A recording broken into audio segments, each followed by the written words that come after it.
Indonesia is the most beautiful land in the universe. The land where we were born. The nation where we grew up. So many colors that live together in peace. With a million timeless treasures. With an abundance of natural wealth. Indonesia is not just wonderful. Indonesia is a wonderland. Halo, Assalamualaikum warahmatullahi wabarakatuh. Halo teman-teman, selamat pagi, selamat siang, selamat sore, dan selamat malam. Jadi di kesempatan kali ini, saya akan menjelaskan tentang identitas nasional. Jadi mungkin dari kalian mesti bingung, apa itu identitas nasional? Jadi gak usah khawatir, kita akan jelaskan. Oke, jadi yang pertama adalah pengertian identitas nasional. Sebelum itu, saya akan membagi menjadi dua hal, yaitu identitas dan nasional. Jadi apa itu identitas? Identitas adalah suatu jati diri, ciri khas dari suatu benda, manusia, atau hal apapun itu yang menjadi pembeda dari yang lainnya. Sebagai saya analogikan, seperti manusia, saya bisa dibedakan dari orang lain dengan adanya ciri khas atau jati diri. Dengan kesimpulan, tampaknya adalah ciri khas dan jati diri, tidak ada identitas. Seperti itu. Baik, itu tadi pengertian identitas. Sekarang kita akan beralih ke pengertian identitas nasional. Jadi identitas nasional adalah jati diri atau ciri khas suatu negara. Kenapa kok negara? Karena bersifat nasional yang bisa dibedakan dengan negara lain. Dengan pengertian, kita sebagai bangsa Indonesia memiliki ciri khas, yaitu banyaknya budaya, bahasa, agama yang tetap bersatu menjadi suatu kesatuan. Itu penjelasan tentang identitas nasional. Selanjutnya kita akan membahas faktor-faktor yang memengaruhi terbentuknya identitas nasional dari bangsa Indonesia. Yang pertama terdapat faktor objektif atau faktor primadonal, yang mana merupakan faktor bawaan yang dimiliki oleh suatu negara. Contohnya seperti dipengaruhi oleh keadaan geografis dan juga geologi dari negara tersebut.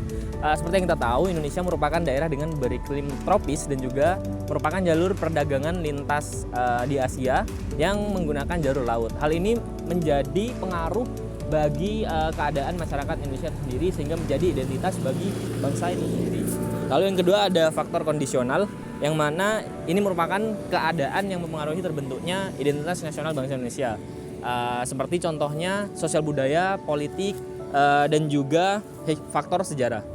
Lalu yang ketiga ada faktor sakral, yang mana faktor ini dipengaruhi oleh kesamaan agama yang dianut ataupun kesamaan ideologi yang dianut. Seperti yang kita tahu, kita masyarakat Indonesia menganut ideologi Pancasila dan juga mayoritas masyarakatnya beragama Islam. Faktor selanjutnya yang mempengaruhi identitas bangsa Indonesia yakni tokoh kepemimpinan, yang mana para tokoh negara yang disegani dan dihormati oleh masyarakat bisa saja menjadi pemersatu dari bangsa tersebut. Lalu selanjutnya ada Bhinneka Tunggal Ika. Ini merupakan semboyan khas yang dimiliki oleh Indonesia, yang mana semboyan ini berprinsip bahwa kesediaan kita masyarakat Indonesia untuk toleran terhadap perbedaan meskipun berbeda agama, ras, dan juga budaya. Hal ini juga menjadi hal yang mempengaruhi identitas bangsa Indonesia itu sendiri. Lalu ada sejarah.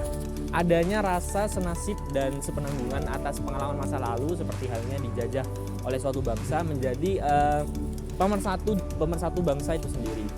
Hal ini juga mempengaruhi adanya identitas bagi bangsa tersebut. Lalu selanjutnya ada perkembangan ekonomi. Perkembangan ekonomi yang terjadi di negara tersebut menyebabkan munculnya banyak spesialisasi profesi yang baru dan juga perilaku ekonomi yang baru.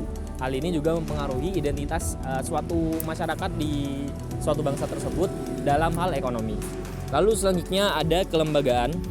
Faktor lain yang berperan dalam mempersatukan bangsa adalah lembaga-lembaga pemerintahan dan juga politik seperti birokrasi dan segala macam. Hal ini juga mempengaruhi cara masyarakat tersebut berperilaku dan juga membentuk identitas bangsa tersebut. Ada beberapa unsur-unsur identitas nasional di Indonesia, yaitu yang pertama adalah Lambang Negara Indonesia. Lambang Negara Indonesia adalah Garuda Pancasila. Lambang Garuda Pancasila pertama kali dirancang oleh Lencana Negara yaitu Sultan Hamid II dan disempurnakan oleh Soekarno serta diresmikan pada 11 Februari 1950. Lambang ini memiliki simbol untuk setiap sila. Sila pertama memiliki simbol bintang emas, Sila kedua yaitu rantai emas, sila ketiga yaitu pohon beringin, sila keempat yaitu kepala banteng, dan sila kelima yaitu padi dan kapas. Unsur kedua yaitu bendera Indonesia. Bendera Indonesia adalah bendera merah putih. Merah berarti berani dan putih berarti suci. Unsur ketiga adalah bahasa Indonesia. Bahasa persatuan dan resmi digunakan di Indonesia adalah bahasa Indonesia. Bahasa Indonesia digunakan pertama kali sejak Hari Sumpah Pemuda dan merupakan usulan dari Muhammad Yamin. Unsur keempat yaitu lagu kebangsaan Indonesia. Lagu kebangsaan Indonesia adalah lagu Indonesia Raya yang diciptakan oleh W.R. Supratman dan pertama kali dinyanyikan pada Hari Sumpah Pemuda juga, yaitu 28 Oktober 1928 di Batavia. Unsur yang kelima adalah suku bangsa. Suku bangsa merupakan golongan sosial yang bersifat khusus dan askriptif atau ada sejak kita lahir. Di Indonesia terdapat lebih dari 300 suku bangsa. Contohnya ada suku Jawa, Nias, dan lain-lain. Unsur keenam adalah agama. Masyarakat Indonesia adalah masyarakat yang agamis. Di Indonesia ada 6 agama yang diakui, yaitu ada agama Islam, Kristen Protestan, Katolik, Buddha, Hindu, serta Konghucu. Baik, sekarang kita akan membahas tentang bentuk-bentuk identitas nasional. Bentuk-bentuk identitas nasional dari bangsa Indonesia sendiri terdapat 7 macam. Yang pertama ada bahasa negara Indonesia. Bahasa negara Indonesia ini berasal dari bahasa Melayu yang awalnya digunakan untuk bahasa pergaulan sehari-hari, lalu kemudian diangkat menjadi bahasa nasional pada tanggal 28 Oktober 1928. Yang selanjutnya ada bendera negara Indonesia. Bendera dari negara kita ini merupakan sang merah putih yang mana melambangkan keberanian dari bangsa kita yang dilandasi dengan hati yang suci. Bendera negara Indonesia ini pertama kali digunakan pada tanggal 17 Agustus 1945, namun telah ditunjukkan pada saat peristiwa Sumpah Pemuda. Yang selanjutnya ada lagu kebangsaan Indonesia. Indonesia Raya merupakan lagu kebangsaan kita yang mana merupakan karya dari W.R. Supratman, dan lagu ini menggambarkan semangat cinta tanah air dan kegagahan serta kebenaran. Lagu ini pertama kali didengarkan secara dalam forum resmi pada saat sebelum Kongres Pemuda II ditutup, yakni pada tanggal 28 Oktober 1928. Pada saat itu lagu Indonesia Raya dimainkan dengan biola tanpa syair. Lalu yang selanjutnya ada lambang negara. Garuda Pancasila merupakan lambang negara kita yang juga disertai dengan semboyan Bhinneka Tunggal Ika yang melambangkan kekayaan dari negara kita. Lalu yang selanjutnya ada konstitusi negara. Undang-Undang Dasar 1945 merupakan dasar hukum paling tinggi yang digunakan oleh negara kita dalam menerapkan hukum-hukum yang berlaku di negara kita. Lalu yang keenam ada dasar falsafah Indonesia. Pancasila sebagai situasi kejiwaan dan karakter bangsa Indonesia yang mengandung kesadaran, cita-cita, hukum dasar, pandangan hidup yang berisi tentang nilai, asas, norma, serta sikap tindak baik penguasa dan rakyat Indonesia. Lalu yang terakhir ada kebudayaan daerah. Kebudayaan daerah ini diterima sebagai kebudayaan nasional, yang mana kebudayaan daerah ini memiliki cita rasa yang dapat diterima oleh masyarakat luas supaya dianggap menjadi kebudayaan nasional. Selanjutnya, fungsi identitas nasional apa aja sih? Baik, yang pertama sebagai alat pemersatu bangsa.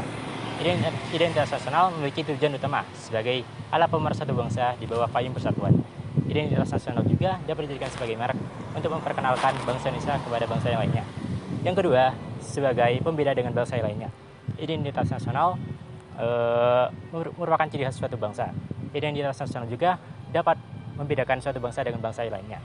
Yang ketiga, sebagai landasan negara. Identitas nasional dijadikan acuan dan pedoman dalam mewujudkan cita-cita dan tujuan negara. Identitas nasional juga dapat menggambarkan kemampuan dan potensi apa saja yang dimiliki oleh suatu negara.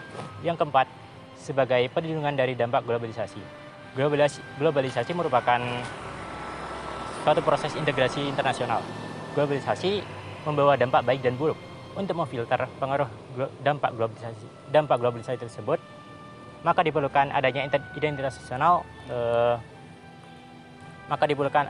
identitas nasional sebagai rujukannya. Sekian, terima kasih.